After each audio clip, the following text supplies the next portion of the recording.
वर्णानाम् अर्थसंघानां रसानां छन्दसामपि मंगलानां च कर्तारौ वंदे वाणी विनायकौ। नमामि सद्गुरुं शान्तं सच्चिदानंद विग्रहं पूर्णब्रह्म परानंदं ईशमानंदिवल्लभं। प्रपन्नपारिजाताय तोत्रवेत्रैकपाणये ज्ञानमुद्राय कृष्णाय गीतामृतदुहे नमः। माधुर्यरसकल्लोलां शिवशक्त्यैकरूपिणीम् अमृतानुभवार्थाय वंदे ज्ञानेशनन्दिनीम्। आपदामपहर्तारं दातारं सर्वसंपदां लोकाभिरामं श्रीरामं भूयो भूयो नमाम्यहम्। यस्य वेदमयी वाणी यस्य देवमयी तनुः यस्य ब्रह्ममयी दृष्टिः स गुरुः पातु मां सदा। लगभग 25-26 वर्षों से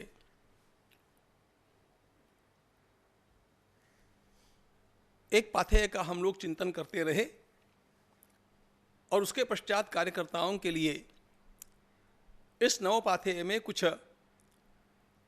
चिंतन आपके समक्ष प्रस्तुत किया जा रहा है, इसकी केवल प्रस्तुति को आपको नया मानना चाहिए। ये विचार वैसे नए नहीं हैं। गीता परिवार के आरंभ से ही हम लोग इन सारे भावों को लेकर के ही काम करते रहे हैं और इसलिए मैं आपका ध्यान आकृष्ट करना चाहूँगा। गत 20 वर्षों से हम लोग जो गीता स्वाध्याय शिविर का आयोजन करते हैं उसमें सायंकाल में रात्रि में गाई जाने वाली जो आरती है उस आरती में ये सारे के सारे विचार आपको अपने आप सूत्र रूप में मिल जाएंगे। हमारा वाक्य गीता पढ़े पढ़ाएं जीवन में लाएं, यह भी उसी का एक वाक्य है। हम लोग सेवा की बात यद्यपि विस्तार से आज कर रहे हैं, किंतु हमारा यह सारा प्रयास अंततोगत्वा सेवा में सुफलित हो जाए, इस प्रकार की आकांक्षा हमारी आरंभ से रही है। मैं उस आरती की कुछ पंक्तियां आपके सामने पढ़ना चाहता हूं। जय परमेश हरे शरणागत हम अपना जीवन शुद्ध करें, मन में भक्ति तुम्हारी सेवा हो तन से, बुद्धि विवेकवती हो पुण्य करे धन से, मात पिता गुरु सेवा सादर नित्य करें, सद्गुण संपत्ति संचय अनुदिन अधिक करें, कोई नहीं पराया हम सब जन तेरे, बंधु भाव विकसित कर सबका भला करें। मैंने पूरी आरती आपके सामने नहीं रखी है, उस आरती के केवल उन शब्दों को उन पंक्तियों को आपके समक्ष दोहराने का प्रयास किया है ताकि आप इस बात को भली भांति अपने मन में ग्रहण कर लें कि यह हम लोग जो इस चिंतन के अवसर पर सुन रहे हैं यह सब कुछ नया नहीं है। इसके बीज सारे आरंभ से ही हमारे कार्य की नींव में रहे हैं और अब हम चूंकि एक विशिष्ट स्तर पर आकर के पहुंचे हैं, एक नया पड़ाव हम लोगों ने देखा है, इसलिए उन बीजों को प्रस्फुटित कर सबके समक्ष विस्तार के साथ रखने का यह प्रयास है। इस प्रयास में प्रथम दिन हम लोगों ने अपने गीता परिवार के कार्य का अधिष्ठान क्या है देखा। उन 5 सूत्रों को दोहराने की अब आवश्यकता नहीं। कल हम देख रहे थे कि उस अधिष्ठान के ऊपर काम करने वाला कार्यकर्ता वह स्वयं कैसा हो। अधिष्ठानम तथा कर्ता करणंच पृथक विधम विविधाश्च पृथक चेष्टा दैवंचैवात्र पंचमम। यह बात हम लोग भगवद गीता में पढ़ते हैं। तो अधिष्ठान हमने देखा, वो कर्ता कैसा होना चाहिए ताकि वह संपूर्ण सृष्टि को, संपूर्ण पृथ्वी को धारण कर सके, वह उसके लिए उपयोगी हो जाए। और इस दृष्टि से अथर्ववेद के एक मंत्र का आश्रय हम लोगों ने लिया था। सत्यम बृहद ऋतम उग्रम दीक्षा तपो ब्रह्म यज्ञ पृथ्वीं धारयन्ति। यह अथर्ववेद का भूमि सूक्त का वाक्य है, मंत्र है। इसकी 4 बातों का विचार हमने कर लिया था। मैं आज दोहराऊंगा कुछ भी नहीं, क्योंकि जितना कुछ मैं बोलना चाहता हूं उतना पर्याप्त समय मेरे सामने दिखता नहीं है। हम विचार कर रहे थे दीक्षा का। दीक्षा का अर्थ है हमारे जीवन में कोई न कोई व्रत होना चाहिए। हम काम करें और उस काम को सहज रूप से करते जाएं। हो गया तो हो गया, नहीं हुआ तो कोई बात नहीं, इस प्रकार का हमारा आचरण रहे। यह उत्तम पुरुष के लिए बहुत अच्छी बात नहीं है। पृथ्वीं धारयन्ति, इस सृष्टि को स्वयं उपयोगी होकर के धारण करने वाला, इस समाज की रक्षा करने वाला, इस संपूर्ण व्यक्ति, समाज, प्रकृति और परमात्मा, इनमें संतुलन स्थापित करके इनमें अपना विशिष्ट योगदान प्रदान करने वाला कर्ता, कार्यकर्ता यदि हमें बनना है तो हमें कामों को केवल सहज रूप से हो गया तो हो गया, नहीं हुआ तो नहीं हुआ, इस प्रकार से करके नहीं चलता है। उसमें एक व्रत लेना पड़ता है, उस व्रत की दीक्षा होती है। जैसे नवरात्रि में हम प्रथम दिन एक व्रत ग्रहण करते हैं और उस व्रत बुद्धि से करते समय नवरात्र के लिए दीक्षित हो जाते हैं। हम भगवत जी का सप्ताह करते हैं। भागवत सप्ताह के आरंभ में उस सप्ताह के श्रवण की दीक्षा लेते हैं और कुछ नियमों का पालन करते हैं। अब ये तो बात सामान्य व्रतों की हो गई। एक यज्ञ करना है, उसमें भी पहले दीक्षित होना पड़ता है, उसका व्रत लेना पड़ता है। और आप लोगों ने देखा होगा, कठिन बातें मैं नहीं करता हूं आज, आप लोगों ने देखा होगा कि हम अपने हथेली में एक कंकड़ बंधन करते हैं। अब यह जो कंकड़ बंधन करते हैं वह दीक्षा का परिचायक है। हमने व्रत ग्रहण किया, यह दीक्षा उन व्रतों के लिए हो गई, यज्ञादिकों के लिए हो गई। उत्तम पुरुष का संपूर्ण जीवन यज्ञमय होता है और वह उसके लिए दीक्षित हो जाता है, व्रत ग्रहण करता है। मेरा संपूर्ण जीवन ही व्रतमय हो जाए, इस प्रकार की दीक्षा, इस प्रकार का व्रत, इस प्रकार का कमिटमेंट जिसके जीवन में होगा वही कुछ तो भी महान कार्य कर सकता है। नहीं तो जीवन में महान कार्य नहीं होते हैं। कुछ हो गया हो गया, नहीं हुआ नहीं हुआ, ऐसा करने वाले बहुत सारे लोग मिलते हैं। लेकिन जिन्होंने किसी श्रेष्ठ कार्य का व्रत लिया, प्रतिज्ञा की और मैं ये निभाऊंगा ऐसे कहा, जैसा कि हमने देखा था, राष्ट्रपति स्वयं एक प्रतिज्ञा करते हैं, माननीय प्रधानमंत्री प्रतिज्ञा करते हैं, कोई भी प्रतिज्ञा करता है। यह जो प्रतिज्ञा है उस प्रकार का हमारे संपूर्ण जीवन के लिए कोई न कोई संकल्प होना चाहिए, उसकी दीक्षा होनी चाहिए। और उत्तम बात तो यह है कि 1 लाइफ 1 मिशन, मैं अपने जीवन में एक इस प्रकार के महान कार्य की दीक्षा लेकर के, उसका व्रत ग्रहण करके, उसकी कमिटमेंट के साथ मैं अपना जीवन निर्वाह करूं। फिर वह जीवन भर छूटने वाला काम नहीं होता है, वह आजीवन दीक्षा है और इसीलिए उसको बृहद दीक्षा कहा। उत्तम कार्यकर्ताओं के लक्षण हम लोग देख रहे हैं। हमें अपने जीवन को किस प्रकार ढालना चाहिए, इसका विचार हम लोग कर रहे हैं। जब उपनयन के समय बालक जनेऊ ग्रहण करते हैं, वे व्रत कर ग्रहण करते हैं। उपनयन भी एक दीक्षा है और उसमें भी मैं कामवाद, कामभक्षण, कामाचार नहीं करूंगा, इस प्रकार की उसको प्रतिज्ञा करनी होती है। जिसके जीवन में प्रतिज्ञा नहीं, जिसके जीवन में कोई व्रत नहीं, जिसके जीवन में कोई दीक्षा नहीं, उसके जीवन में दैवी आलोक आ सकता नहीं।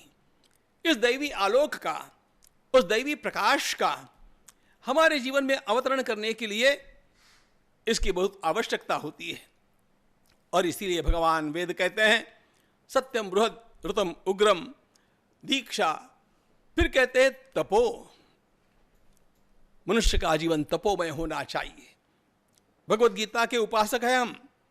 भगवत गीता में आपने ये पंक्ति पढ़ी है, यज्ञदान तप कर्म न त्याज्यम कार्यमेव तत्। यज्ञ, दान और तप, ये तीन ऐसे महान कार्य हैं, महान व्रत है, जिनका त्याग जीवन में कभी नहीं होना चाहिए। हमारा जीवन तपोमय हो। तप का अर्थ होता है तपस्वधर्मवर्तित्वम। महाभारत में तप की व्याख्या की है, तपस्वधर्मवर्तित्वम।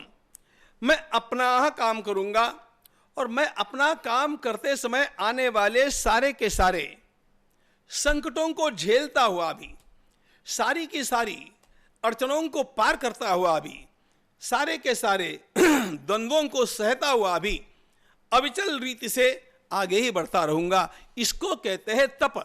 तपो द्वंद्व सहनम, ऐसी भगवान पतंजलि ने व्याख्या की है। यदि हम लोगों का बाल संस्कार कार्य अथवा गीता परिवार का कार्य, गीता के प्रसार का यह कार्य जीवन का व्रत हो जाता है, तो उसके लिए आने वाली सारी असुविधाओं को झेल करके भी, उनको पार करके भी, द्वंद्वों को सह करके भी, और फिर भी प्रसन्न रहते हुए हम अपने मार्ग पर आगे ही बढ़ते जाएं, यही तप है मित्रों। एकादशी का व्रत तप है, कार्तिक स्नान, माघ स्नान तप है। वे लौकिक तप है ही हमारे शास्त्रों के द्वारा कहे हुए, लेकिन हम लोगों के लिए और सभी लोगों के लिए वास्तव में हमने जो व्रत ग्रहण किया है, उस व्रत का पालन करना, भगवत गीता का प्रसार, बालकों के संस्कार और उसमें भी सेवा का अत्युच्च फल, उसके मार्ग पर जब हम चले हैं तो उसमें आने वाले कष्टों को हम शांतिपूर्वक सहते रहेंगे, यही तप है।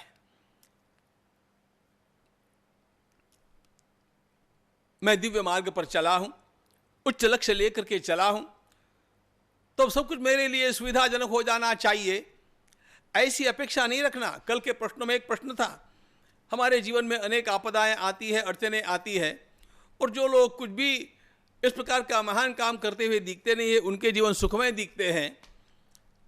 हम लोगों को इस प्रकार के कंसेशन की ओर देखने की आदत नहीं होनी चाहिए। हमें यह मानना चाहिए कि मुझे आने वाली बाधाएं, ये आने वाली अड़चनें, ये मेरे मनोबल को, मेरी आत्मचेतना को, मेरी आत्मशक्ति को वृद्धिंगत करने के लिए आती है। स्वामी रामतीर्थ कहा करते थे, जिस प्रकार कल का एक प्रश्न मुझे याद आता है कि कुछ ऐसे बालकों के साथ या कार्यकर्ताओं के साथ कैसे व्यवहार किया जाए जिनका आचरण अटपटा है। तो रामतीर्थ कहा करते थे कि आप हाथ में डंबल्स लेकर के उन डंबल्स का उपयोग करते हैं और अपनी स्नायु की शक्ति बढ़ती है। समझना ये चाहिए कि ये सारे डंबल्स हैं हमारे सामने, इनको यदि हम अच्छी तरह से हैंडल कर सके, इनके साथ हमारा व्यवहार कौशल्यपूर्वक रख सके, तो अपने आप हमारा मनोबल बढ़ता है, हमारी चैतन्य शक्ति, हमारी ऊर्जा बढ़ती जाती है। और इसलिए हम लोगों को उन बातों को तप के रूप में देखना चाहिए।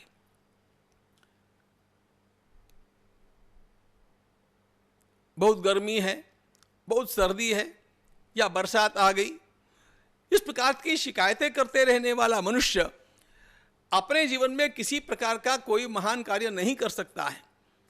इसलिए ये गर्मी सर्दी की बातें तो मैंने ऐसे ही कह दी, लेकिन हमारे गुरुदेव कहा करते थे, ऐसा जब कभी हो जाता था तो कहा करते थे कि इसको तप मानो। यही वास्तव में तप है भी, और इस तप का फल भी बहुत अधिक है, उसका पुण्य भी बहुत अधिक है। फिर कहते हैं ब्रह्म, उत्तम कार्यकर्ता को चाहिए वह ज्ञान की आराधना करें। ब्रह्म वेदाः, ब्रह्म शब्द का अर्थ है वेद अथवा ज्ञान। हमें निरंतर अपने ज्ञान को वृद्धिंगत करते रहना चाहिए। ज्ञान ही सर्वोत्तम बल है, और इसलिए हमने कभी तो भी ज्ञान का अर्जन कर लिया और वही पूंजी पूरे जीवन भर चलाएंगे, ऐसे नहीं। उत्तम पुरुष तो आजीवन छात्र बने रहते हैं। यावत जीवम अधीते विप्रः, अपने ज्ञान को निरंतर आगे आगे बढ़ाते रहना चाहिए। इसीलिए तो भगवान वेद ने कहा स्वाध्यायान मा प्रमदः, मुझे निरंतर स्वाध्याय करना चाहिए।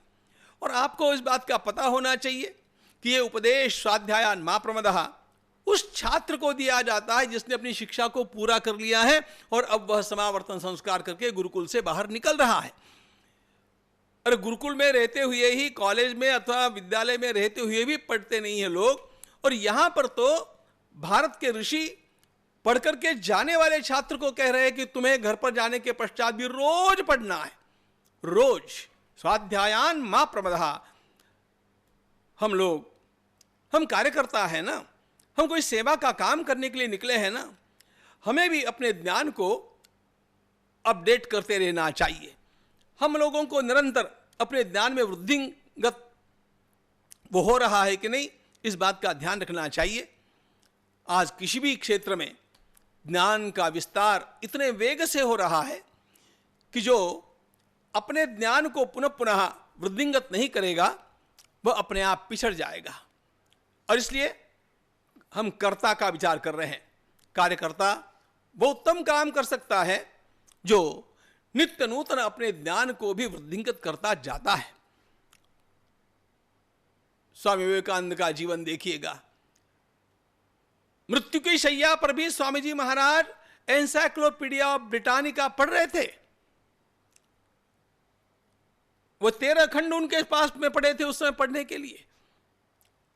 हम स्वाध्याय छोड़े नहीं, निरंतर करते रहे, तब जाकर के हमारे कार्य में निखार आएगा, प्रकाश निर्माण होगा। और फिर कहते हैं यज्ञ, हमारा जीवन यज्ञमय हो जाए। श्रीमद् भगवद गीता में आप लोग देखते हैं दैव यज्ञ, तपो यज्ञ, योग यज्ञ तथा परे 12-13 प्रकार के यज्ञों का विस्तार भगवान ने किया है। इन सारे यज्ञों का विचार करते समय एक बात ध्यान में आती है जो भगवान का मुख्य मनोदय है, और वह यह है कि निस्वार्थ रूप से किया गया कोई भी सत्कर्म यज्ञ रूप बन जाता है। मैं अपने जीवन को केवल अपने लिए नहीं जीऊं, वह किसी न किसी प्रकार सत्कर्म में लगा रहे, उच्चतर कर्म में लगा रहे। ये 7 गुण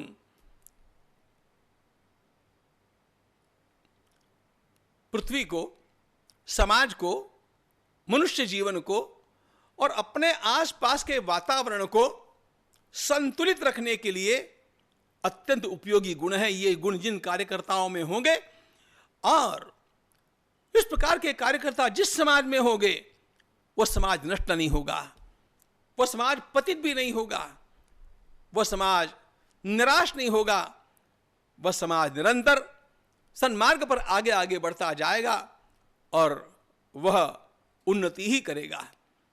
और इस प्रकार के कार्यकर्ताओं की वृद्धि, इस प्रकार का काम करने वालों की वृद्धि समाज में करते रहना, यह उन लोगों का काम होता है जिनको यह ज्ञान का प्रकाश कहीं से भी प्राप्त हो गया है।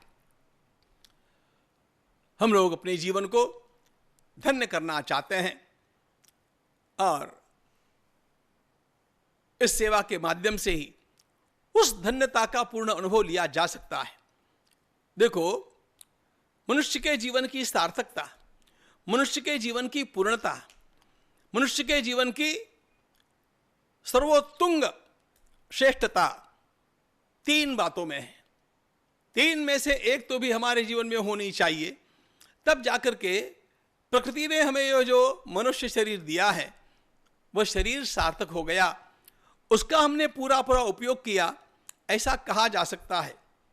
वह भजन आपने सुना होगा, जग की सेवा खोज अपनी, प्रीति उनसे कीजिए, जिंदगी का राज है यह, जान कर जी लीजिए, साधना की राह पर साधन किसी का है दिया। 3 बातें इसमें आई, उनमें से 2 का मैं केवल उल्लेख करूंगा, तीसरी बात हमारे लिए उपयोगी है। पहली बात, या तो हम लोग खोज अपनी, आत्मज्ञान के लिए प्रयास करें। Who am I, man know thyself, आत्मानम विद्धि। जिसने आत्मज्ञान प्राप्त किया और उस आत्मज्ञान में ही जो रम गया, उसने जीवन को सार्थक कर लिया। इस मानव कलेवर को प्राप्त होने का सारा उपयोग उसने कर लिया। और इसके आदर्श के रूप में आपको आधुनिक बात करता हूं, भगवान रमण महर्षि की ओर देखना चाहिए। रमण महर्षि के बारे में आप और कभी जानेंगे अन्यत्र अथवा मुझसे, लेकिन 17 वर्ष की आयु से लेकर के अपने संपूर्ण जीवन तक वे अपने स्थान से कहीं पर भी गए नहीं। आत्मज्ञान का मूर्तिमंत रूप उनमें देखने मिलता था, और डॉक्टर राधाकृष्णन जैसे महान लोग भी उनके पास जाकर के केवल इसलिए बैठते थे कि उनके पास बैठने मात्र से शांति प्राप्त होती है। विस्तार करने का समय नहीं, मेरे जीवन की बात बतला देता हूं। मेरा 1 वर्ष तो केवल रमण का रोज रोज अध्ययन करने में ही गया। I was haunted by him. Raman Maharshi का जीवन आत्मज्ञान का परिपूर्ण उदाहरण है।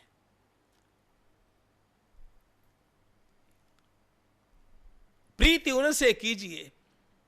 दूसरा उदाहरण भक्ति का, वह धन्य है जिसने जीवन में भक्ति कर ली। और जब भक्ति का इस शब्द का उच्चारण करता हूं तो मेरे सामने भगवती मीराबाई का उदाहरण आता है। भगवती मीराबाई ने अन्य कोई सेवा आदि नहीं की। भगवती मीराबाई ने भगवत गीता पढ़ी कि नहीं मुझे पता नहीं, लेकिन भगवान कृष्ण के साथ प्रेम करने में वो इतनी एकाकार हो गई कि सारे उपनिषद उनमें साकार हो गए। केवल कृष्ण का नाम लेती हुई, उससे प्रेम करती हुई, महान से महान प्रसादों को त्याग करके, विपुल संपदा को त्याग करके और सामान्य भिक्षान्न भक्षण करती हुई वह कृष्ण प्रेम में ऐसी रंग गई। या तो आत्मज्ञानी बने रमण महर्षि जैसे, अथवा सर्वसंग परित्यागी भगवती मीराबाई जैसे कृष्ण प्रेम में ही पूरे रम जाए, तब भी जीवन सार्थक है। लेकिन मित्रों, एक बात है, ये दोनों भी हमारे मार्ग नहीं है। हम लोग इन पर नहीं चल सकते हैं। ये दोनों मार्ग कटीले मार्ग है। क्षुरस्य धारा निशिता दुरत्यया दुर्गम पथस्तत् कवयो वदंती। तलवार की धार पे धावनो है। तलवार की धार के ऊपर दौड़ना, ऐसा इन लोगों का जीवन रहा है। हम लोगों के लिए तीसरा मार्ग सर्वोत्तम है और सबके लिए उपयोगी है, और वह मार्ग है जगत की सेवा का। भगवान रमण महर्षि ने आत्मज्ञान के साधन के अलावा कुछ नहीं किया। भगवती मीराबाई ने केवल श्री कृष्ण के रंग में रंग करके ही अपना जीवन यापन किया। हम इन दोनों मार्गों के पथिक नहीं हो सकते हैं। ये दोनों मार्ग एक्सट्रीम के मार्ग हैं। मध्यम मार्ग कौन सा है? जो हमें उसी ऊंचाई तक ले जा सकता है और जो हमारे लिए उपयोगी है। देखो, भगवत गीता का एक वाक्य याद रखना, स्वधर्मे निधनम श्रेयः परधर्मो भयावहः।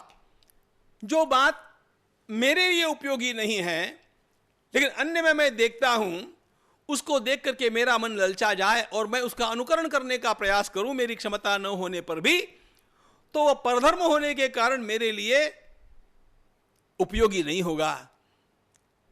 हम लोगों के लिए उपयोगी क्या है, इसका जब विचार करते हैं तो हमारे लिए उपयोगी जगत की सेवा, इस संसार की सेवा, संसार रूप परमात्मा की सेवा, यही सर्वोत्तम मार्ग है। और इतना ध्यान रखना, यदि वास्तव में हम सेवा के तत्वों को समझ जाए और सेवा के मार्ग पर उसी ढंग से चलते रहे जैसा कि भगवत गीता ने कहा है, तो अभी जो अत्यंत पवित्र नाम मैंने लिए उसी ऊंचाई तक पहुंचाने का सामर्थ्य अपने इस मार्ग में है, इसको ध्यान रखना चाहिए। सर्वथा वर्तमानोपि सहयोगी मयि वर्तते, भगवान कहते हैं अरे मेरी सेवा में जो तल्लीन हो गया उसकी बाकी बातें मत देखो, वो मेरे साथ मिल जाता है, अंतरंग में मिल जाता है।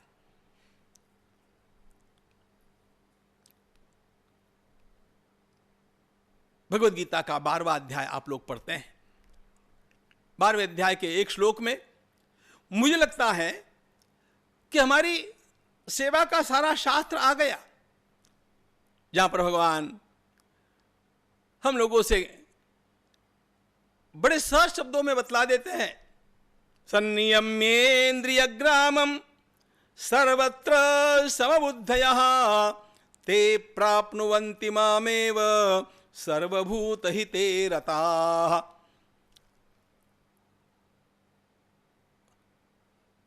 घड़ी की ओर देखता हूं तो मेरा मन थोड़ा सा गड़बड़ा जाता है।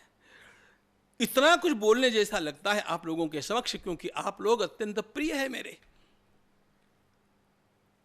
भगवान कहते हैं सर्वभूत हिते रताः, सर्वभूत हिते रताः, इसी का तो नाम सेवा है। हम लोग क्या करने निकले हैं? हमारी सेवा का मुख्य उद्देश्य ही हम लोगों को रिझाने के लिए नहीं चले हैं, हम लोगों का मनोरंजन करने के लिए नहीं चले हैं, हम लोगों का हित करने की साधना परमात्मा की आज्ञा के अनुसार करने के लिए चले हैं। सर्वभूत हिते रताः, हिते रताः, न तो सुखे। बिस्तर में लेटे हुए छात्र को बिस्तर छोड़ करके उठना अच्छा नहीं लगता है, उसको सुख तो उसी में लगता है कि मैं पड़ा रहूं। लेकिन मां उसको जगाती है या पिताजी उसको जगाते हैं क्योंकि उसका जगने में हित है। हम लोगों के लिए केवल सुख, लोगों को जिस बात में लगता है उन बातों को देने के लिए नहीं है, उनका कल्याण किसमें होगा यह भगवान की आज्ञा के अनुसार, हमारी शक्ति के अनुसार उनके लिए प्रस्तुत करने के लिए सर्वभूत हिते रताः। और इसमें भगवान के शब्द बड़े अलौकिक है, सर्वभूत हिते रताः।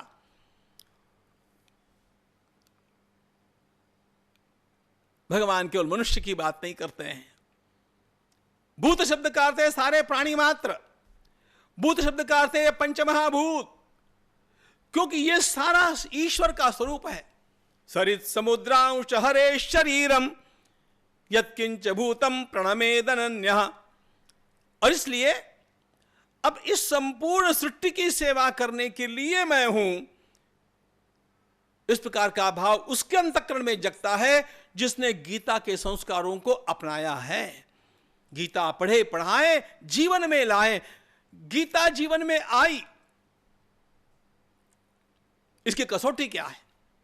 हम आध्यात्मिक बन गए, इसकी कसौटी क्या है?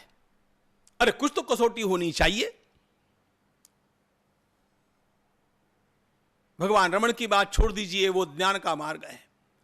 भगवती मीराबाई की बात छोड़ दीजिए, वह अत्युत्कट भक्ति का मार्ग है। लेकिन सामान्य व्यक्ति के तो जीवन में भगवत गीता जीवन में आ गई अथवा इसका जीवन आध्यात्मिक बन गया, इसकी परिणति इसी बात में है, इसकी कसौटी इसी बात में है कि उसका जीवन सेवामय हो जाए। वो सेवामय हुआ कि नहीं? सर्वभूत हिते रताः। और ध्यान रखना मित्रों, सेवा यह एक भाव है।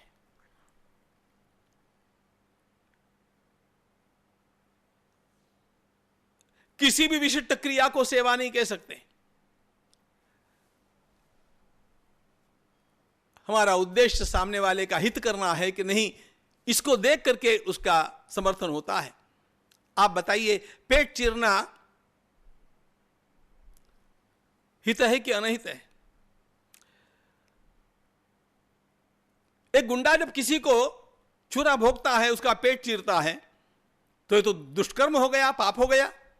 लेकिन एक डॉक्टर जब ऑपरेशन थिएटर में अपने सामने वाले मरीज का पेट उसको ठीक करने के लिए चीरता है और उसको उसके माध्यम से स्वास्थ्य लाभ करा करके देता है, तो अपने आप उसका पेट चीरना भी सेवा हो गया, सेवा क्रिया नहीं है। हेतु को ध्यान में रख करके सेवा का समर्थन होता है, क्रिया का समर्थन होता है। हमारा भाव उसका कल्याण करने का है कि नहीं, हित करने का है कि नहीं, सुख पहुंचाने का है कि नहीं, यह बात देखनी पड़ती है। और इस प्रकार से कैसे कैसे सृष्टि को सुख पहुंचाया जा सकता है, इसके कुछ आयाम हम लोगों ने कल देखे, उनको फिर मैं दोहराऊंगा नहीं। फिर चाहे बाल संस्कार की बात हो, अथवा पर्यावरण की रक्षा के लिए वृक्ष संवर्धन की बात हो, गो सेवा की बात हो, रुग्ण सेवा की बात हो, माता पिता की सेवा की बात हो, देवालयों को स्वच्छ करने की बात हो, ये सारे जितने भी आयाम सेवा के, ये हमारे मन में भिन्न भिन्न परिस्थितियों में भिन्न भिन्न प्रकार से उग सकते हैं। इसलिए सेवा की व्याख्या है आनुकूल्येन वर्तनम। जिस समय जिस बात की आवश्यकता है उसके अनुकूल होकर के सामने वाले को हम हित पहुंचाए, यह सेवा है। और इस प्रकार की सेवा हमारे जीवन में यदि हमारे द्वारा नहीं की गई तो फिर हमने क्या पढ़ा, तो फिर हमने क्या कमाया, तो फिर हम क्यों जिए? शरीरम स्वरूपम नवीनम करत्रम यशश्चारुचित्रम धनम मेरुतुल्यम हरे रंग्रिपद में मनश्चेन्न लग्नौ ततः किम ततः किम ततः किम ततः किम। भगवान आदि शंकराचार्य महाराज कहते हैं, उत्तम शरीर प्राप्त हुआ, बढ़िया विवाह हुआ, खूब संपत्ति कमाई, आप पढ़े लिखे भी हैं और वैसे भौतिक दृष्टि से सारा जीवन सुखमय दिखता भी है, लेकिन यदि भगवत सेवा नहीं हुई ततः किम, ये सारा होकर के भी बेकार चला गया। मित्रों, ध्यान रखना, जितनी वस्तुओं का हम लोगों ने अभी वर्णन सुना है, ये सारी नाशवान है।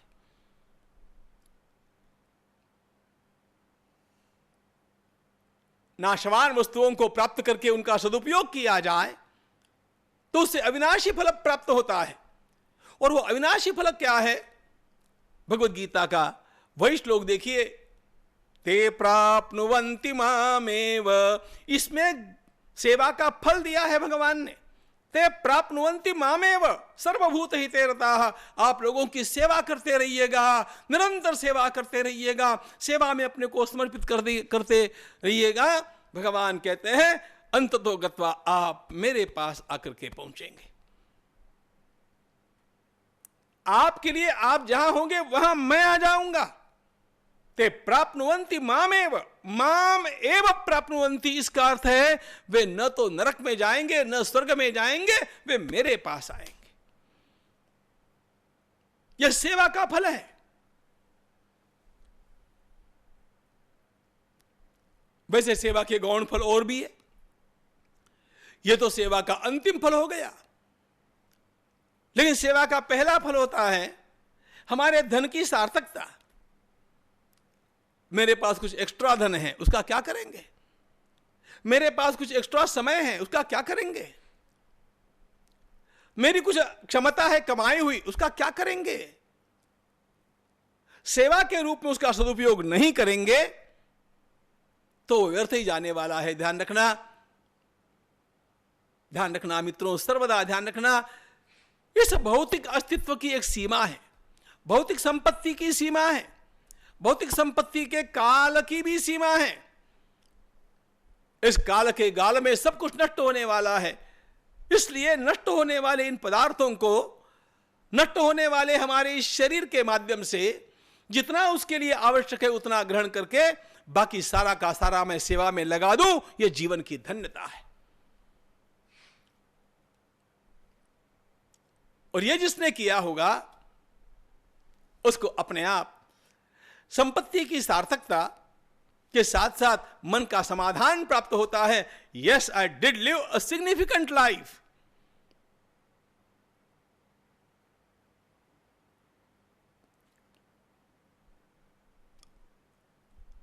Keeping the and in mind, अपने जीवन के अंतिम दिनों को याद करो।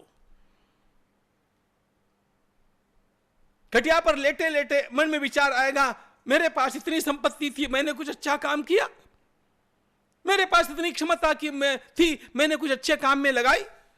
और यदि तब तक नहीं लगाई होगी तो आपका मन पछतावे से भरेगा और केवल आंसू बहेंगे। और यदि आपने उस संपदा का, उस शरीर का, उस बुद्धि का, उस वाणी का सत्कर्मों में निस्वार्थ भाव से उपयोग किया होगा, तो you will have a very very satisfied mind. Yes, I did live a significant life. भगवान ने करा लिया। यह समाधान बहुत बड़ी बात है। और जिनको यह समाधान प्राप्त होता है वे शांति के साथ चले जाते हैं। मित्रों, सुखम बंधात्वमुच्यते, सुखम, सहज चले जाते हैं। ऐसे कितने उदाहरण मैंने अपने जीवन में स्वयं देखे हैं। कृतार्थ जीवन ते प्राप्नुवन्ति मामेव। एक बात और है, हम लोगों के ऊपर प्रकृति का जो ऋण है, हमारे पितरों का, देवताओं का, ऋषियों का जो ऋण है, वह इस सेवा के माध्यम से उतर जाता है। हमारे ऊपर का ऋण उतर गया, हमारी संपत्ति सार्थक हो गई, हमें चित्त में समाधान प्राप्त हो गया। और अंततो गत्वा भगवान कहते हैं, मैं तुमसे मिलूंगा, तुम्हें मैं अपने पास लेकर के चलूंगा। ते प्राप्नुवन्ति माम एव सर्वभूत हिते रताः। यह सेवा का मूल अधिष्ठान है। लेकिन इस प्रकार की सेवा करनी हो तो मुझे अपने जीवन को कैसे बनाना चाहिए? भगवान ने कितने सुंदर शब्दों में कहा, सन्नियम्येन्द्रिय ग्रामम सर्वत्र समबुद्धयः। भगवान कहते हैं, वास्तव में सेवा करनी हो ना, सभी का कल्याण, सभी का हित करना हो, और यह लक्ष्य हो कि चित्त समाधान को प्राप्त हो जाए, मुझ में आकर के मिलो, तो सबसे पहले अपनी इंद्रियों का संयम करना सीखो। उत्तम सेवक वो होता है जिसका स्वयं के ऊपर पूरा नियंत्रण होता है। मैं उत्तम की बात कर रहा हूं। सामान्य तात्कालिक टेम्पररी सेवा उतनी उतनी कोई भी कर लेता है, लेकिन जिसका लक्ष्य इतना बड़ा आध्यात्मिक लक्ष्य है, जीवन की सार्थकता का विचार जिसके अंतःकरण में है, जो परमात्मा तक पहुंचना चाहता है, उसको इस सेवा के समय भी सबसे पहले अपने ऊपर नियंत्रण रखना आवश्यक है। सन्नियम्येन्द्रिय ग्रामम, और सारा यह नियंत्रण, इंद्रियों का यह नियंत्रण, फिर वे हमारी कर्मेंद्रियां हैं अथवा ज्ञानेंद्रियां हैं, इनका सबका नियंत्रण किस लिए होता है? इसका परिणाम होता है चित्त की शुद्धि।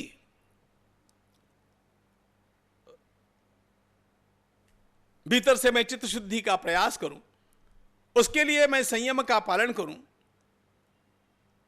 कर्मेंद्रियां और ज्ञानेंद्रियां और मेरा मन, इन सबको संयत रखने का प्रयास करूं और सेवा के कार्य में लगा रहूं, तो अपने आप मेरे जीवन की अधिकाधिक अधिकाधिक अधिकाधिक शुद्धि होती जाती है।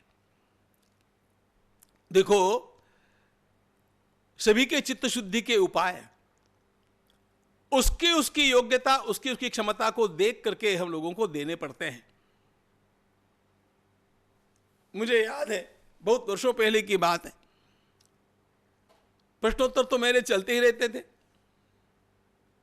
तो एक बहन ने पूछा, उसे मेरे प्रवचन अच्छे लगते थे लेकिन वो आध्यात्मिक नहीं थी। उसने कहा, महाराज आपके प्रवचन बड़े अच्छे लगते हैं मुझे, लेकिन ये भगवान की सेवा और माला फेरते बैठना और ये सब मुझे अच्छा नहीं लगता है। ये पूजा पाठ मैं नहीं कर सकती हूँ, मुझे कोई ऐसा साधन बताइए जिसमें मेरा मन लग जाए। अब वो पूजा नहीं करना चाहती, माला नहीं फेरना चाहती, गीता नहीं पढ़ना चाहती, उसको साधन क्या बताया जाए। मैंने उसके रंग रूप को देखा और कहा कि आप अपना मेकअप करती है कि नहीं। अब वो सुनते ही थोड़ी गड़बड़ा गई। उसने कहा जी। मैंने कहा एक काम करो, आप कृष्ण भगवान की एक मूर्ति को लेकर के आओ और रोज उस प्रतिमा का श्रृंगार करो। आपको और कुछ नहीं करना है, आपको मंत्र मंत्र नहीं बोलने हैं, आपको केवल भगवान श्री कृष्ण की एक सुंदर बड़ी सी प्रतिमा का श्रृंगार रोज करना है। और श्रृंगार में भी जैसा आप अपना मेकअप करती है और अपने लिए वस्त्र अच्छे से अच्छे, बढ़िया से बढ़िया लेती है, उसी प्रकार के अच्छे वस्त्र, अच्छा श्रृंगार। केवल इतना ध्यान रखना कि आप लोगों के श्रृंगार में कुछ गलत चीजों का भी सम्मिश्रण हो जाता है इन कॉस्मेटिक्स में, वैसा नहीं, शुद्ध वस्तुओं से, चंदनादिकों से इसका श्रृंगार करना। उसने कहा that's fine, I will do. आपको आश्चर्य की बात बताता हूं मित्रों, उसने केवल 5-7 महीने ये किया और वो कृष्ण की भक्त बन गई। कृष्ण का स्वरूप उसके अंतःकरण में छा गया। उसकी क्षमता कुछ और थी, उसकी रुचि कुछ और थी, उसे कुछ बाकी बातों में रस नहीं था, क्योंकि उसके कुछ पूर्वग्रह भी थे। लेकिन अच्छा, भगवान का श्रृंगार करना यह हमारे यहां कितनी बड़ी साधना है। आप कभी नाथद्वारा पधारे होंगे, मथुरा जी अथवा वृंदावन पधारे होंगे, भगवान के श्रृंगार में लोग तल्लीन हो जाते हैं।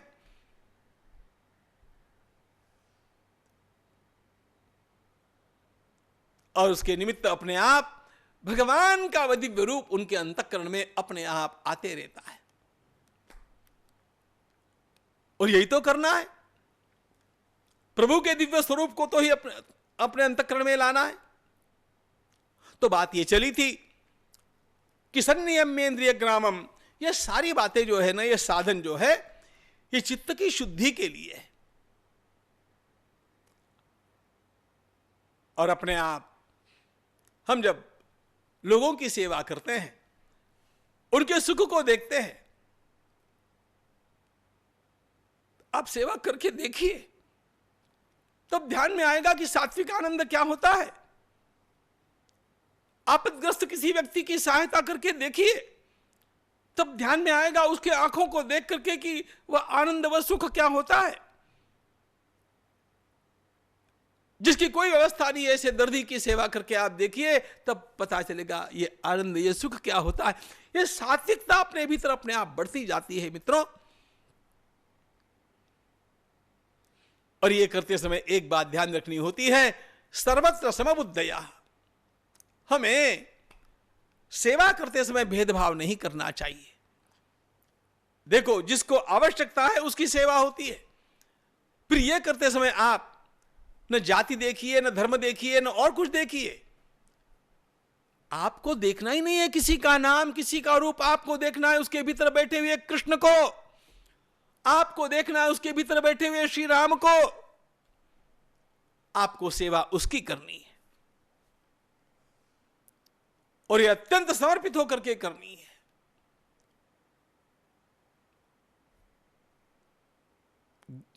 उसके गौरव को जान करके करनी है। कांग्रेस कमेटी की बैठक थी और महात्मा गांधी जी, परचूरे शास्त्री की, वो कुष्ठ रोगी थे, कोई उनकी सेवा करने को तैयार नहीं था। उनकी सेवा कर रहे थे। झल्ला करके जवाहरलाल नेहरू जी आए और कहा, बापू वहां पर कांग्रेस कमेटी की बैठक है और आप ये कर रहे हैं। गांधी जी ने कहा, इनकी सेवा और कोई नहीं कर सकता है, मुझे करनी चाहिए और इस सेवा का ये समय है। तो जवाहरलाल जी ने एकदम से कहा कि कांग्रेस कमेटी की बैठक से भी आपको यह काम ज्यादा महत्वपूर्ण लगता है क्या? गांधी जी ने शांति से उत्तर दिया, मुझे किसी भी बैठक से यह सेवा का काम अधिक महत्वपूर्ण लगता है।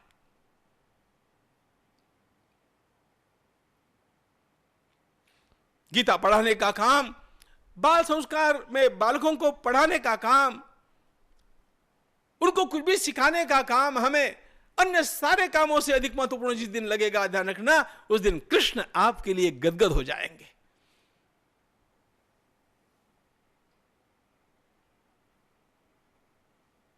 और इसमें किसी प्रकार का पक्षपात नहीं है, सर्वत्र समदृष्टया।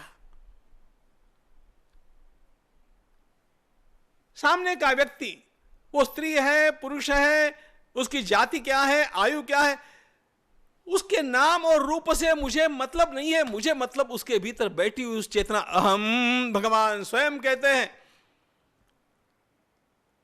अहमात्मा गुड़ाकेश सर्वभूताशय स्थिता। अर्जुन, सबके भीतर बैठी हुई आत्मा के रूप में मैं विराजमान हूं। हमारा ध्यान उसकी ओर होना चाहिए मित्रों। और यह सेवा भाव जब हमारे भीतर इस प्रकार से निखरेगा ना, तो भगवान कहते हैं वे मेरे ही पास आकर के पहुंचेंगे, वो मेरे अलावा और जाएंगे कहां? मैं उन्हें जाने कैसे दूंगा? ते प्राप्नुवन्ति माम एव। अब इसमें जो एव है ना, मैं प्रवचन करने के लिए नहीं बैठा हूं, लेकिन बड़ी बड़ी मौज की बातें हैं। ते प्राप्नुवन्ति एव, ते माम एव प्राप्नुवन्ति, ते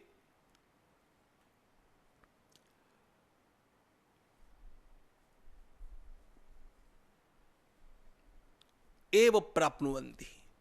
वे ही मुझ तक आते हैं, वे मुझ तक आते ही हैं और वे मुझ तक ही आते हैं। भगवान का यह एवकार अत्यंत महत्वपूर्ण है। बस हमारा इसमें श्रद्धा भाव जागृत हो जाना चाहिए कि यह कृष्ण की वाणी है, यह कृष्ण के द्वारा दिए गए मंत्र है, यह कृष्ण का आश्वासन है। इस प्रकार की सेवा जब हम करते हैं, अरे भगवान ने केवल सेवा करने की बात कही नहीं है मित्रों, सेवा का सर्वोच्च आदर्श भगवान श्री कृष्ण स्वयं है। अब कितनी बातें मैं कहूं, बाल्यकाल से देखिएगा भगवान गो सेवा में रम गए। भगवान वृक्षों का वर्णन करते हैं और वर्णन करते समय ये कहते हैं, अपने मित्रों से, सखाओं से कहते हैं, ये वृक्ष देखो, सेवा के सर्वोत्तम उदाहरण तो ये वृक्ष है। इनकी हर चीज का उपयोग औरों के लिए होता है। भगवान अपने मित्रों से कहते हैं हमारा जीवन ऐसा हो जाना चाहिए। आपको पता है भगवान स्वयं बाल्यकाल से में वन में अन्य गोप बालक उनकी सेवा भले ही करते थे, लेकिन वे स्वयं दाऊ भैया के पग दबाते थे। वृक्षमूलाश्रयश्येते, पेड़ के नीचे छाया में बलराम जी लेटे हैं, भगवान पग दबा रहे।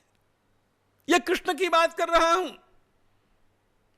अपने गुरुदेव की सेवा उन्होंने किस प्रकार से की। उनके मृत पुत्र को उन्होंने यमराज के यहां पर जाकर के वापिस लाया। वे स्वयं गिरिराज जी की सेवा करते हैं। अरे वे स्वयं धर्म संस्थापना के लिए क्या क्या नहीं करते हैं।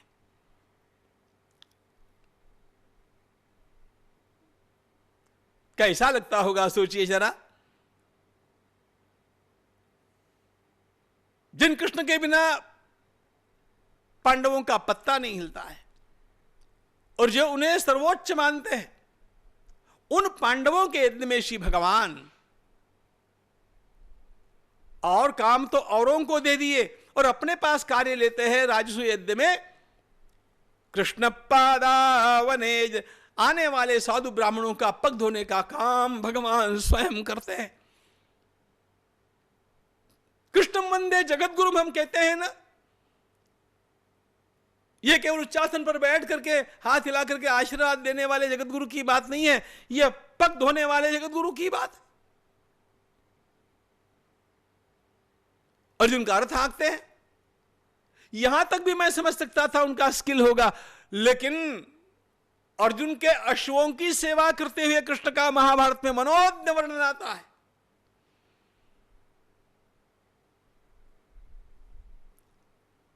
महानतम रहे हैं भगवान, लेकिन उन्होंने अपने को सेवक के रूप में प्रस्तुत किया है। दूत बनकर के भी चले गए। भगवान सहज है।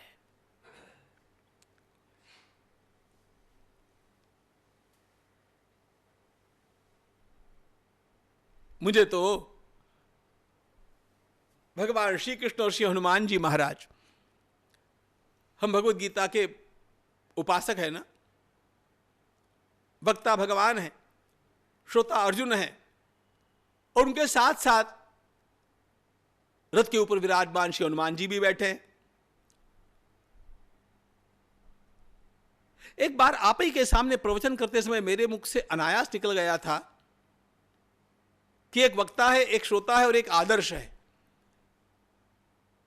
भगवत गीता के सारे सूत्र यदि आपको किसी में देखने मिलते हो, हनुमान जी की ओर देखिए, हनुमान जी की ओर देखिए। सेवा के परमोच्च आदर्श श्री हनुमान जी महाराज, सेवा के परमोच्च आदर्श भगवान श्री कृष्ण है।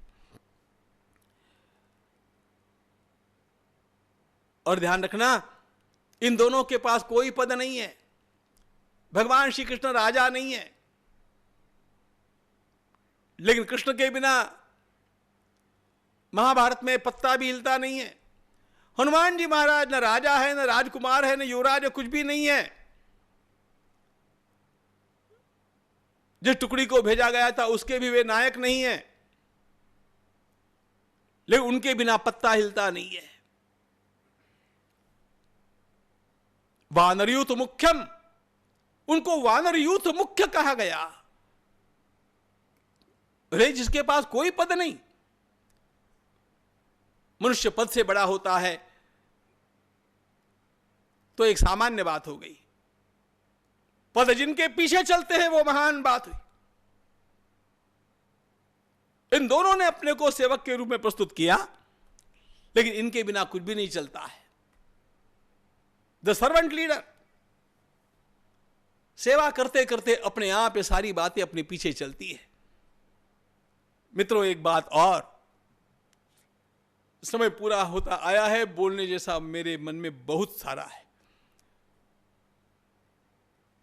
हम लोगों को केवल सेवा नहीं करनी है, यह सेवा तो करनी है, लेकिन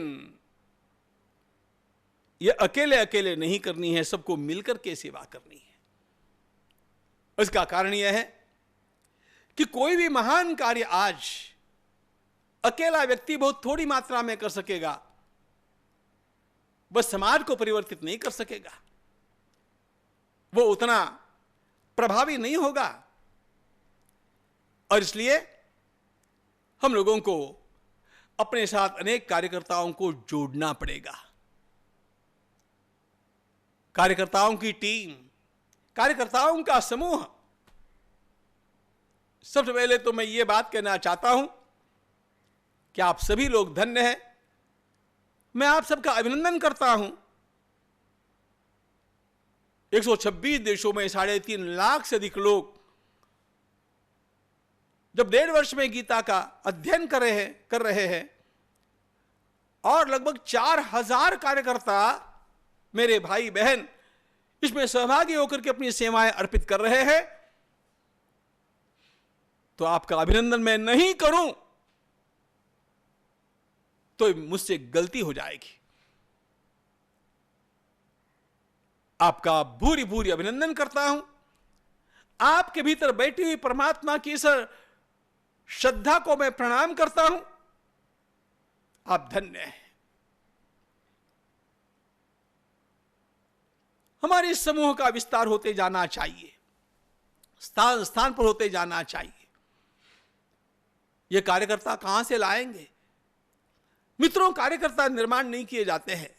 वास्तविकता यह है कि हमारे समाज में आसपास अनेक लोग ऐसे हैं जिनके अंतःकरण में कुछ महान कार्य करने की प्रेरणाएं पुनः पुनः लहराती है, लेकिन वे इसलिए उपशमित हो जाती हैं कि उनको कोई साथी मिलता नहीं है। आप नजर दौड़ाइए, इस दृष्टि से देखिए, और इस दृष्टि से देखने के लिए अपने संपर्क का दायरा बढ़ाइए। लोगों के साथ सहज संपर्क होना चाहिए। आपको एक बात बता दूं, लीडरशिप के और मैनेजमेंट के सारे सूत्र जिस ग्रंथ में अनायास मिलते हैं, उस ग्रंथ का नाम है दासबोध। उसमें समर्थ रामदास स्वामी ने एक बड़ी सुंदर पंक्ति लिखी है। वे कहते हैं, भिक्षा में से लहान थोड़े परीक्षण छोड़ावी। भिक्षा क्यों मांगने जाना चाहिए? वे कहते हैं भिक्षा मांगना तो एक निमित्त है, उस निमित्त से अपने आप उस गांव उस घर के लोगों का परिचय होता है। यह अनुकूल है कि प्रतिकूल है, इनमें अच्छे बच्चे कौन से हैं, कौन अपने काम के हैं, यह ध्यान में आता है। मैंने स्वयं अपनी दृष्टि से इस पर थोड़ा परिवर्तन कर लिया था। इस पंक्ति में चाहामी से लहान थोड़े परीक्षण छोड़ावी, लोगों के घर पर चाय के लिए जाना, लेकिन चाय तो एक निमित्त होता है, लोगों से परिचय का विस्तार होना चाहिए। किस घर में धर्म का काम हो सकता है, कहां के बालक इसके लिए उपयोगी हो सकते हैं, और सारे बालक इसी प्रकार जुड़ते गए।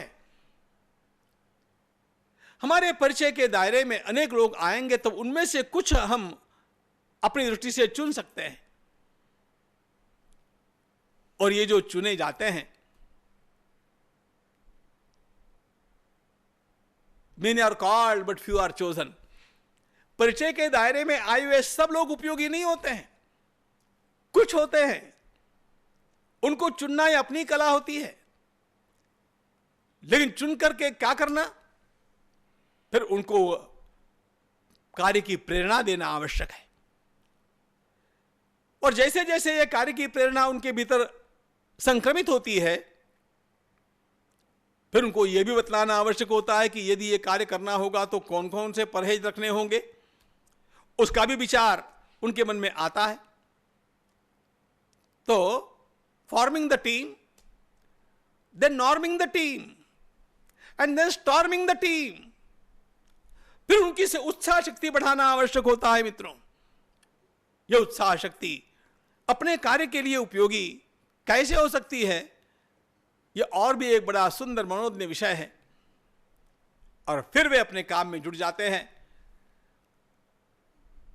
काम में जुड़ने पर कार्यकर्ताओं के, इन अपने सारे साथियों के साथ हिल मिल करके काम करते समय हमें यह भी देखना चाहिए कि कब यह कार्यकर्ता मेरे जैसा हो जाए। देखो, गुरु का काम यह होता है, सच्चा लीडर भी यह होता है। उत्तम नेता वो होता है जो नेताओं को निर्माण करता है। फॉलोअर्स की बाजारू टीम या भीड़ जिसके पीछे चलती है, उसको नेतृत्व तो नहीं कहते हैं। उत्तम नेता नेताओं को निर्माण करता है, उनको वह प्रोत्साहित करता है, उनको आगे लाता है, और ला करके उन्हें काम सौंप करके स्वयं और भी उससे ऊंचे कामों के लिए अपनी तैयारी करता है। जगन्नाथ का रथ इसी प्रकार चलता है, चलना चाहिए।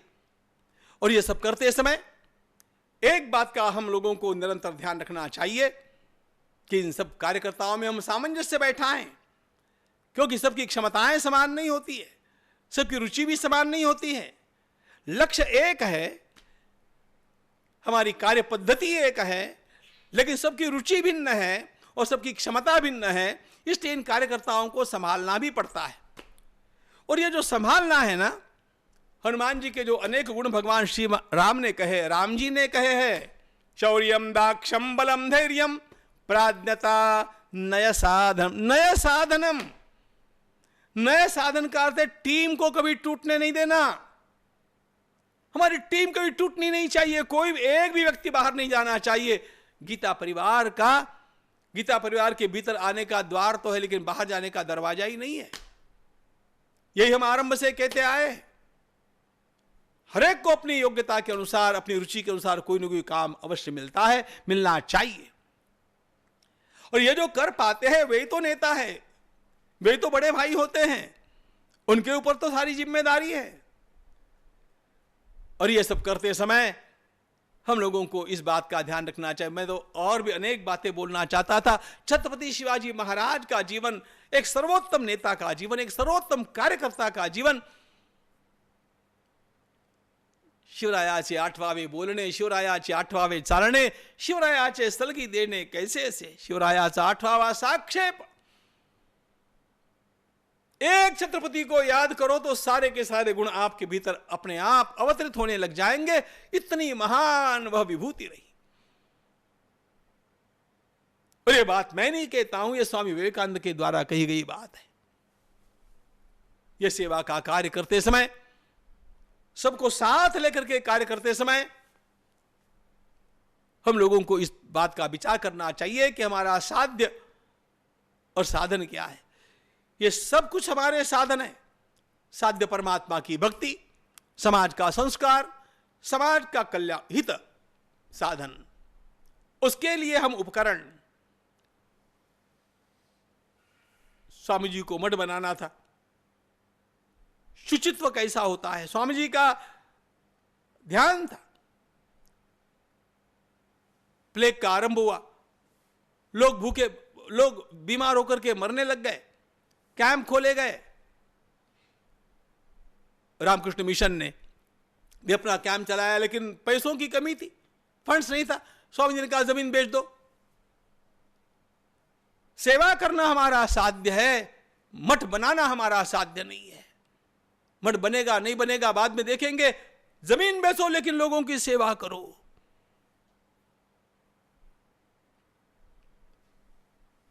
यह शुचित्व है।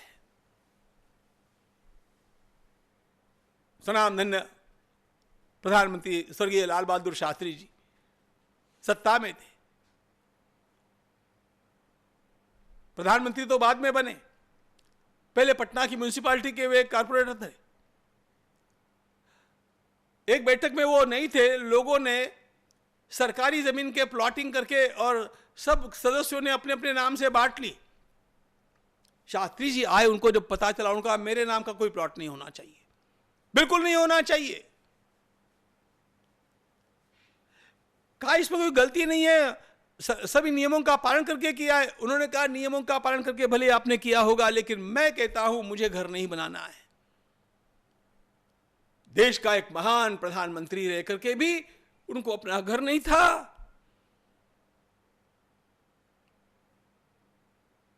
कुछ हजार रुपए केवल उनके पीछे बैंक बैलेंस के रूप में निकले। सेवा करते समय स्वयं को कितना शुद्ध रखना, तब जाकर के परमात्मा हमें अपनाते हैं।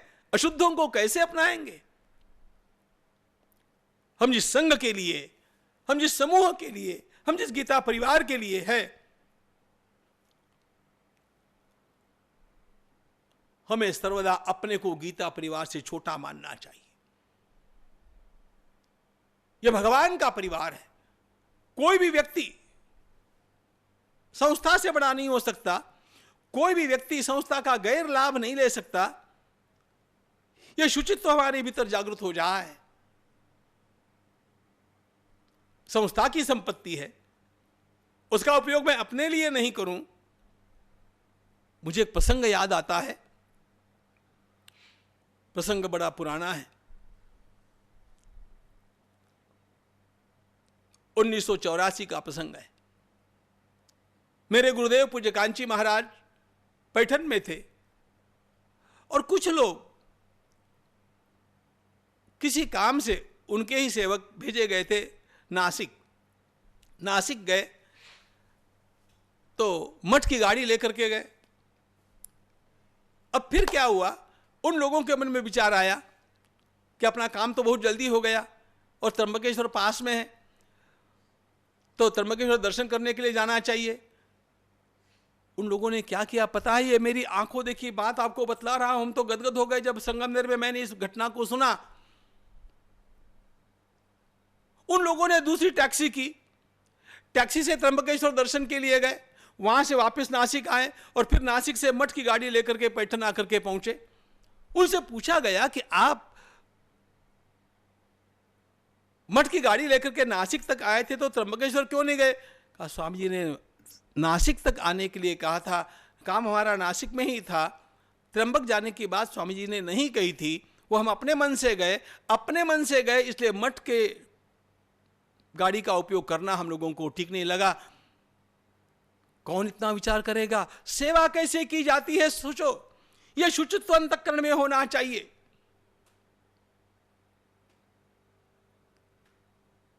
मेरा गीता परिवार निरंतर मुझसे बड़ा बना रहे, मेरे कारण गीता परिवार की किसी प्रकार की क्षति नहीं होनी चाहिए, न अर्थ की क्षति होनी चाहिए, न उसके संपर्कों का मुझे दुरुपयोग करना चाहिए, न उसके नाम पर मुझे अपना कुछ यश अर्जित करने का प्रयास करना चाहिए। मित्रों, सेवा करते करते सहज सहज सत्कीर्ति प्राप्त होती है। वो सहजता से आपके पीछे भले ही चलती आ जाए, वो आ जाती है, अपने आप ही आती है।